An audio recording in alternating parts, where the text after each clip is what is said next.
Draeger here. Now, in the last module, we talked about the web server components in themselves, but now we get to talk about the web applications. And this is literally Pandora's box. There's so much to talk about. This is a jam-packed module because we get to tie everything from the old and the new in together, and then attack it and exploit it all. All right. So some of the attack vectors, you got to look at the basics here. You know, what is the architecture in the way that the web server is set up? So that if you know that, then that tells you exactly how to approach the attacks. Now, your traditional threats, or confidentiality, integrity, and availability, they still exist. But there's other principles involved that are very, very important as well. For example, authentication, authorization, and session handling as well.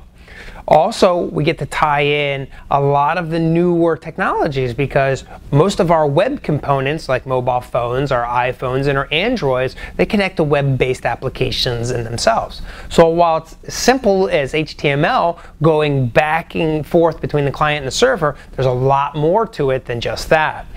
In the Web 1.0 world, it was very static. But now we go into the Web 2.0 world where we have lots of dynamic content, and there's realistically so much to talk about.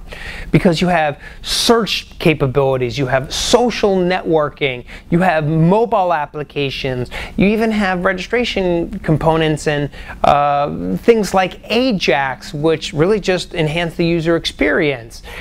So whether it be just something as Wikipedia or email or instant messaging, all of this gets tied into the web application. Now, what works very, very well for us in terms of the penetration tester is most software developers are not security engineers, and most security engineers are not software developers. So only in the last 5 or so years has that world actually been coming together. But they've been very resistant to actually doing it together. Okay, so the whole life cycle in which applications get developed, we can basically take that apart and exploit that. Also, the hacker has a huge head start here, because how long is it going to take for company X to go ahead, find a vulnerability, go ahead and write out some code to fix it, take it through their patch management process, move that through the change control process, and ultimately get it to the point where they've fixed their problem. So the hacker has a huge head start. So between all of the technologies that we bundle together here and then all of the lifecycle components, there's lots of room for penetration testing.